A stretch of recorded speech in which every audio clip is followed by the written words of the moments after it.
Nancy DeMoss Wolgemuth quiere que vivas como una verdadera hija del Rey. ¿Por qué ponemos nuestros ojos en las cosas que son tan terrenales, temporales, cuando Dios quiere darnos riquezas espirituales espléndidas y eternas? Estás escuchando Aviva Nuestros Corazones, con Nancy DeMoss Wolgemuth en la voz de Patricia de Saladín. Hoy es 18 de mayo de 2023.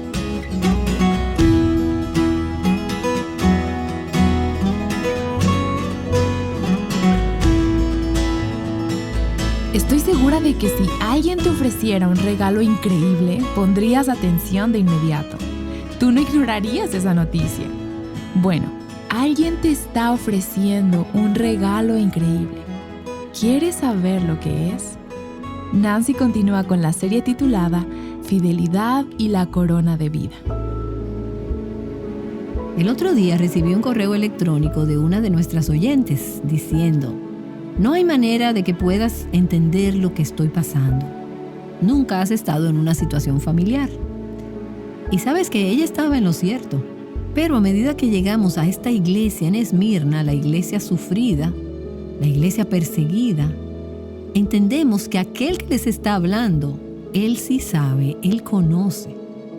Y comenzamos esta carta en la sesión anterior y estamos retomando Apocalipsis capítulo 2, versículo 8. Escribe al ángel de la iglesia de Esmirna: esto dice el primero y el último, el que estuvo muerto y ha vuelto a la vida. Y luego dice en el versículo 9: yo conozco tu tribulación y tu pobreza, pero tú eres rico. Jesús sabe, Él ha estado ahí, y vamos a ver eso a medida que desarrollamos esta parte de la carta a la iglesia sufriente. Él le dice en primer lugar: yo conozco tu tribulación. Y esa palabra tribulación es la palabra griega flipsis. Y me gusta decir flipsis, me gusta como suena, pero no me gusta experimentarla. Tribulación es una palabra que significa presión intensa, aplastar, exprimir, apretar. Es una palabra que podrías utilizar si estuvieras exprimiendo uvas hasta que el jugo salga. Estás presionándolas, exprimiéndolas. Un comentarista la define como la carga que aplasta. Si algo te está presionando y habla acerca de las personas que parece que tienen el peso del mundo sobre sus hombros, están bajo flipsis, tribulaciones, oprimidas y aplastadas. Y Jesús dice: yo conozco tu flipsis, yo conozco tu tribulación, yo sé lo que te está presionando, sé lo que te está aplastando. Ahora, cada vida tiene presión. A veces parece pesada, a veces no tan pesada. A veces parece que va a durar un largo tiempo. Y a veces es algo momentáneo, simplemente en el radar, en la pantalla. Pero todas tenemos presiones en nuestras vidas. No puedes evitar la tribulación.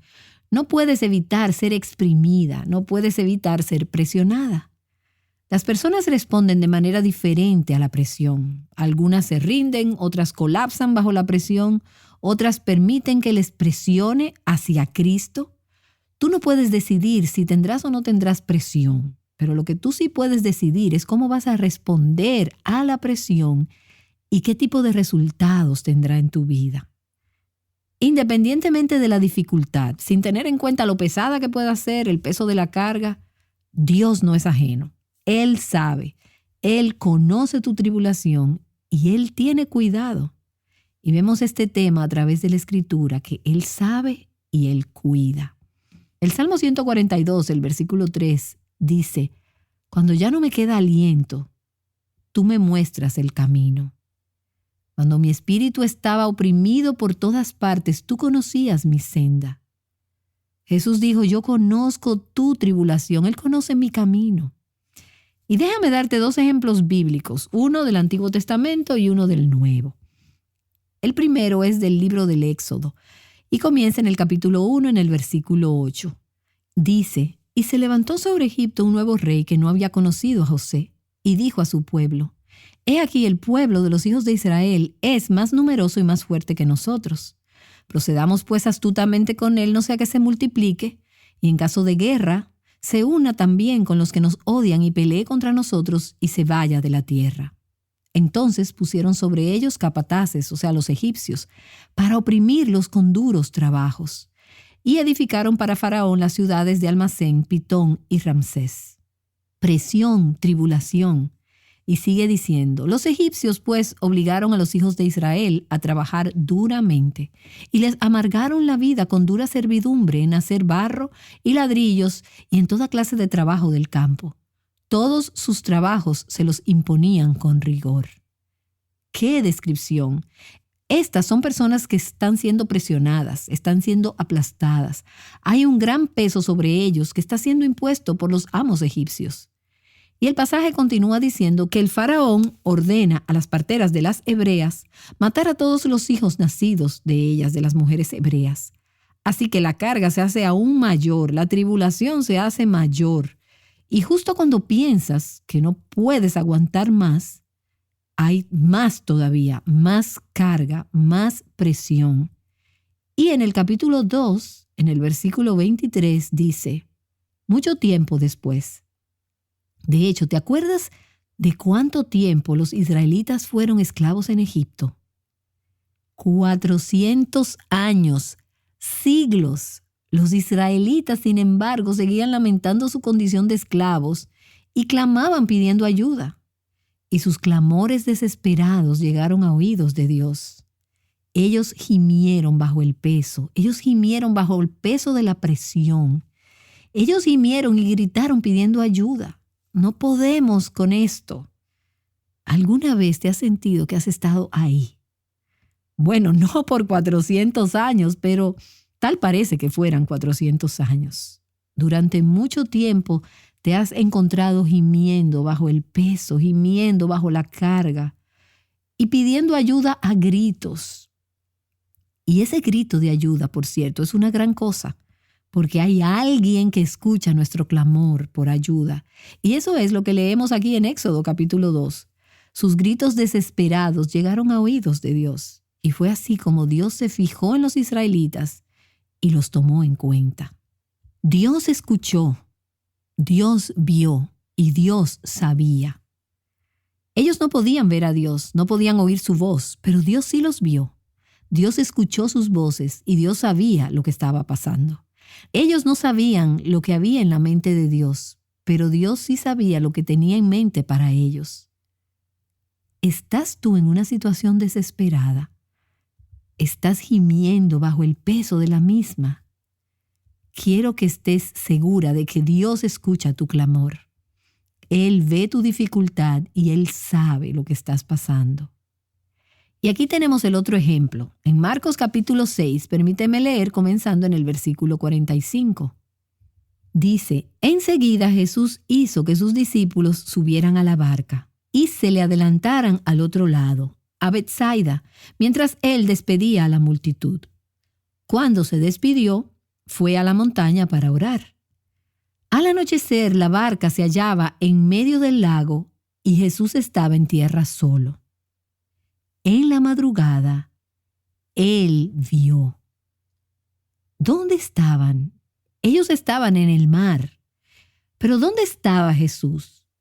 Él estaba en tierra, pero él vio. Él vio lo que estaba sucediendo a pesar de que él no estaba allí en la barca con ellos. Era de noche.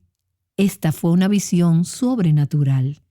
Él vio que los discípulos hacían grandes esfuerzos para remar porque tenían el viento en contra. Y a la cuarta vigilia de la noche se acercó a ellos caminando sobre el lago. Él hizo un milagro. Milagrosamente vio lo que ellos tenían en contra, vio que estaban luchando contra el viento, vio que estaban en serios problemas y no ignoró su dificultad. Él esperó hasta que supo que era el momento adecuado. Y quizás tú te preguntes, ¿pero cuál es el momento adecuado? Ahora es el momento adecuado. No, ahora no es siempre el momento adecuado. Jesús sabe cuál es el momento en la noche que es el momento adecuado y el momento correcto y la hora correcta. Y entonces Él vino a ellos andando sobre el mar. El agua no fue un obstáculo para Jesús y tus circunstancias no son un inconveniente ni un obstáculo para Jesús. El viento no es un problema para Cristo. Él puede caminar a través del viento y de las olas hacia tu barca. Él ve, Él sabe, y Él vendrá a ti, como Él vino a sus discípulos y como vino a esta iglesia en Esmirna, que hemos estado leyendo, esta iglesia del primer siglo. Y tú dices, bueno, yo sé que Él sabe y que Él ve, pero yo no lo veo, no sé dónde está. Y esto me recuerda un pasaje en el libro de Job, en Job capítulo 23, donde Job dice, si me dirijo hacia el este, no está allí. Si me encamino al oeste, no lo encuentro. Si está ocupado en el norte, no lo veo. Y si se vuelve al sur, no alcanzo a percibirlo. Lo que él está diciendo es, Dios, no puedo verte. Pero sin embargo, en Job capítulo 23, en el versículo 10, él dice, y me encanta este versículo, Él en cambio conoce mis caminos. Escucha, cuando se llega a este punto, ¿qué es más importante? ¿Que sepas a dónde Dios va y lo que Él está haciendo? ¿O que Él sepa a dónde tú vas y lo que estás haciendo? Prefiero por mucho que Dios sepa. Él sabe el camino que tomo. Cuando me haya probado, saldré como oro. Saldré, o sea que hay liberación, hay un propósito, hay un fin, hay una meta. Y eso es hacerme conforme a la imagen de su Hijo, a la imagen de Cristo. Saldré como el oro. Jesús sabe, y Él dice, yo conozco tu tribulación. Y luego dice, conozco tu pobreza. Y en el lenguaje original, en el griego, hay dos palabras que se pueden traducir como pobreza. La palabra más común es una palabra para alguien que apenas lo logra. Esa persona apenas se las arregla para ganarse la vida. Y una vez que lo hace, no tiene nada que le sobre. Pero esa no es la palabra que se usa aquí, cuando Jesús dice, yo conozco tu pobreza. La palabra que se usa aquí para pobreza no es la palabra para alguien que no tiene nada que le sobre. Es una palabra para alguien que no tiene nada en lo absoluto. Ha sido reducido a una completa y absoluta indigencia. Es un mendigo. Jesús dice, yo conozco tu pobreza. Ahora, Esmirna era una ciudad muy próspera, era una ciudad rica. Pero aquí había cristianos que eran extremadamente pobres. Eran muy pobres. ¿Y por qué pasaba eso? Bueno, hay una serie de razones, pero creo que la principal tenía que ver con su profesión de fe en Cristo. Cuando ellos proclamaron ser creyentes en Cristo, se vieron obligados a abandonar sus gremios, perdieron sus puestos de trabajo y entonces fueron reducidos a la pobreza. Se encontraban en una gran estrechez económica. Puede aún que les hayan saqueado sus hogares y sus posesiones les hayan sido quitadas. Tal vez es a esto que hace referencia el capítulo 10 de Hebreos en el versículo 34, cuando dice, y cuando a ustedes les confiscaron sus bienes, lo aceptaron con alegría, conscientes de que tenían un patrimonio mejor y más permanente. Jesús dice, yo sé que tú eres pobre. Pero entonces Él inserta una pequeña frase que cambia la perspectiva y dice, conozco tu pobreza, pero eres rico. Ahora, lo que Jesús le dice a esta iglesia es un contraste con lo que Jesús le dice a la iglesia en Laodicea, a la séptima iglesia, que estudiaremos más adelante. Él les dice, porque tú dices, yo soy rico, sin darte cuenta de que eres pobre. La iglesia de Laodicea era materialmente rica, pero espiritualmente pobre. Y Jesús le dice a la iglesia de Esmirna, ustedes son materialmente pobres, pero en realidad son espiritualmente ricos. Esa palabra rico aquí significa eres rica, exitosa, suplida de forma abundante. Y puedo imaginar a estos pobres cristianos de Esmirna, que no tenían ingresos, que eran muy pobres, que eran indigentes, diciendo, ricos. Tú nos estás diciendo que somos ricos. Nuestros acreedores nos están llamando, están apagando las luces, están apagando el fuego. Y tú nos estás diciendo, tú eres rico. Jesús no está hablando aquí de riqueza material, Él estaba hablando de riquezas espirituales. Y los cristianos de Esmirna eran ricos. ¿Pero por qué eran ricos? Porque tenían fe en Cristo. Y la perspectiva de Dios sobre el dinero, sobre las riquezas, sobre las posesiones y las cosas es muy diferente a la nuestra. Tenemos que ajustar nuestra manera de pensar sobre lo que es ser pobre y lo que es ser rico. Tendemos a evaluar la situación económica de las personas por lo externo, la ropa que llevan, el vehículo que conducen, la casa en que viven. El libro de Santiago, de hecho, se refiere a nuestra tendencia a juzgar a las personas sobre la base de estas cosas y, de hecho, mostrar un trato preferencial hacia aquellos que son más prósperos materialmente. Pero Santiago dice, ¿no escogió Dios a los pobres de este mundo para ser ricos en fe y herederos del reino que Él prometió a los que le aman?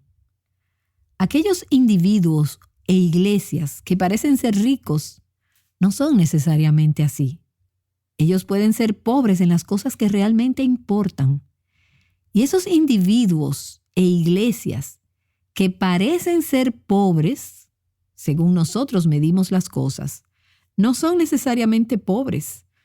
Pueden ser abundantemente ricos en las cosas que realmente importan. Proverbios capítulo 10 dice que la bendición de Jehová es la que enriquece y no añade tristeza con ella. Es la perspectiva de Dios sobre la riqueza y la pobreza.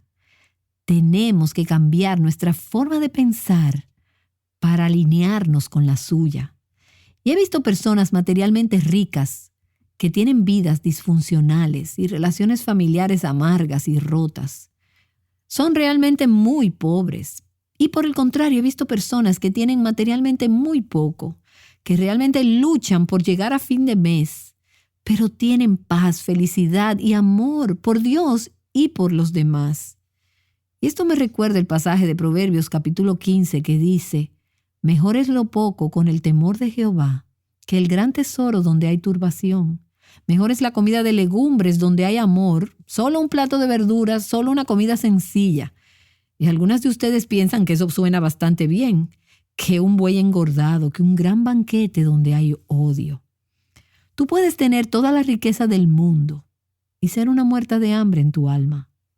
O bien puedes tener hambre, como el mundo lo mide, pero ser rica y estar suplida abundantemente en tu alma. La riqueza de este mundo es temporal. Puede ser quitada. La riqueza verdadera es una riqueza eterna. Las riquezas espirituales nunca pierden su brillo, nunca se rompen. Las riquezas espirituales no se deterioran. Las riquezas espirituales no se pueden perder. Las riquezas espirituales no pueden ser robadas. Por lo tanto, la palabra de Dios nos desafía a no fijar nuestra vista o nuestros afectos o nuestros esfuerzos en el logro de la prosperidad material. Ahora, no hay pecado en ser materialmente ricas. Dios bendijo a muchos de sus siervos en la Escritura con riquezas materiales. Y si Dios te da riquezas a ti, la Escritura dice que Dios nos da abundantemente todas las cosas para disfrutar. Por lo tanto, sé generoso. Pero no fijes tu vista en las riquezas. No fijes tus afectos en los bienes materiales. Proverbios nos dice que se harán alas y volarán. No duran. Y de hecho, déjame ir un paso más allá. La palabra de Dios nos enseña que tenemos que estar dispuestas a ser materialmente pobres, si fuera necesario, de manera que nosotras o los demás seamos hechas espiritualmente ricas. A veces es a través de despojarnos de algunas de estas cosas que hemos acumulado que encontramos que nuestras almas son realmente capaces de prosperar. Y leemos en 2 Corintios capítulo 8, que dice, «Porque ya conocéis la gracia de nuestro Señor Jesucristo, que por amor a vosotros se hizo pobre, siendo rico, para que vosotros con su pobreza fueseis enriquecidos. Él se despojó de su riqueza, la puso a un lado, Él la entregó y se hizo pobre. ¿Para qué? Para que con su pobreza tú fueras enriquecida».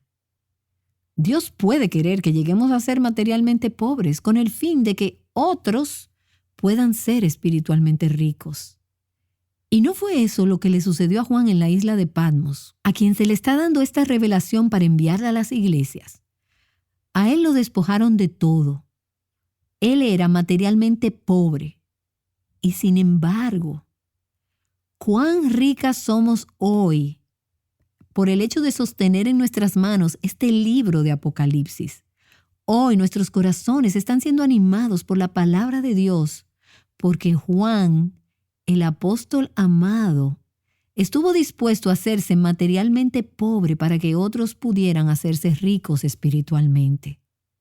Y permíteme compartir contigo un pasaje en Lucas capítulo 12 que me ha estado ministrando en los últimos días a medida que he contemplado todo esto de la riqueza material a la luz de la perspectiva de Dios. De hecho, déjame pedirte que vayas allí si puedes. En Lucas 12, comenzando en el versículo 16, Jesús cuenta una parábola acerca de un rico insensato. Y él dice: la tierra de cierto hombre rico había producido mucho. Y pensaba dentro de sí diciendo: ¿qué haré? Ya no tengo dónde almacenar mis cosechas.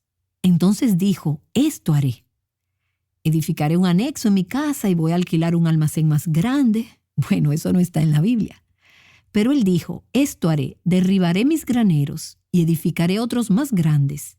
Y allí almacenaré todo mi grano y mis bienes. Y diré a mi alma: alma, tienes muchos bienes depositados para muchos años. Te puedes retirar. Bueno, eso tampoco está en la Biblia. Descansa, come, bebe, diviértete. Pero Dios le dijo: necio, esta misma noche te reclaman el alma. Y ahora, ¿para quién será lo que has provisto? Y entonces Jesús dice: así es el que acumula tesoro para sí y no es rico para con Dios. Para aquellos cuyo foco estaba en las cosas materiales, Jesús advierte contra dejar de lado las cosas que son mucho más importantes, las cosas del corazón, las cosas espirituales. Y luego en el versículo 22, Él se dirige a sus discípulos.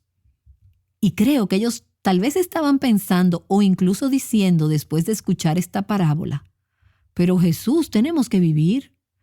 Tengo que alimentar a mi familia, tengo que tener ropa para los niños.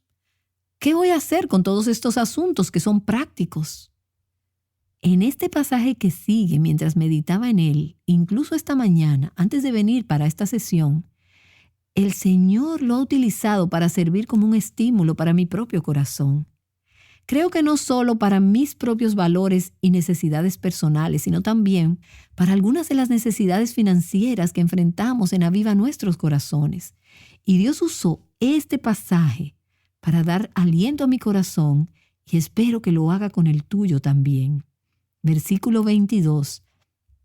Y dijo a sus discípulos: por eso os digo, no os preocupéis por vuestra vida, qué comeréis, ni por vuestro cuerpo, qué vestiréis.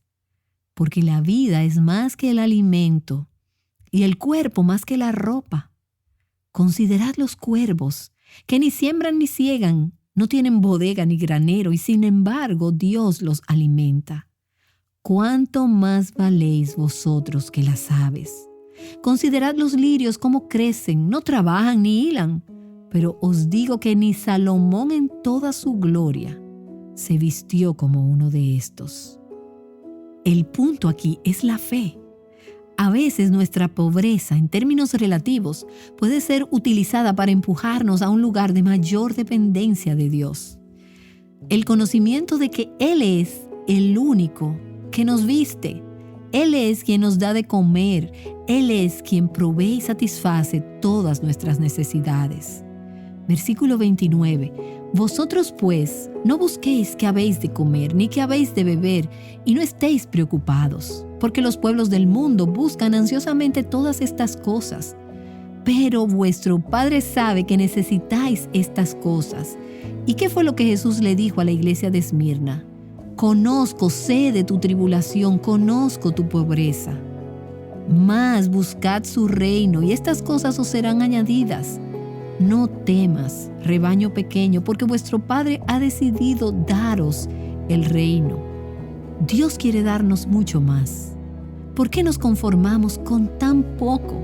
¿Por qué fijamos nuestra vista en las cosas que son tan terrenales, temporales, cuando Dios quiere darnos riquezas grandes, espirituales, eternas? Mi padre ha estado con el Señor ahora por más de 30 años.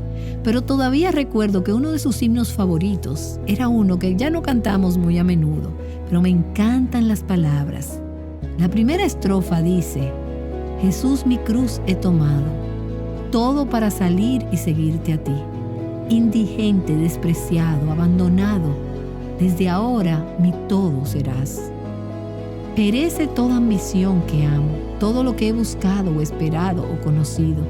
Sin embargo, cuán rica es mi condición. Dios y el cielo son míos. Nancy DeMoss Wolgemuth regresará con nosotras para orar.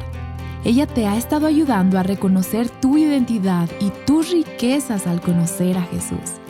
Y si no lo conoces todavía, te ha estado invitando a aceptar el increíble regalo de la adopción en la familia de Dios.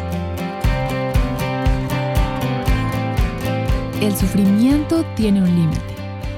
Dios no permitirá más de lo que es necesario para tu bien y para su gloria. Si te sientes como si estuvieras en ese límite, te invitamos a recuperar el ánimo mañana, aquí en Aviva Nuestros Corazones.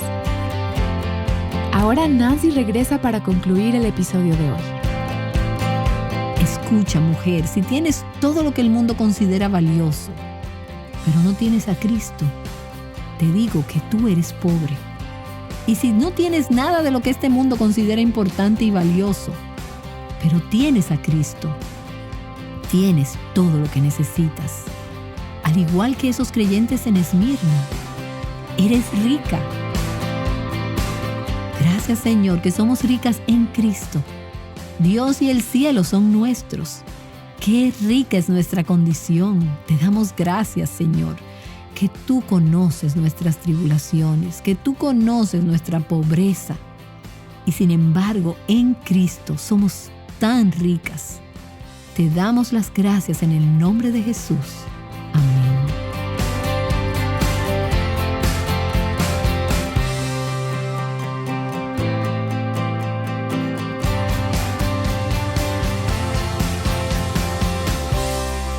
Fijando nuestros ojos en Cristo juntas, Aviva Nuestros Corazones es un ministerio de alcance de Revival Hearts.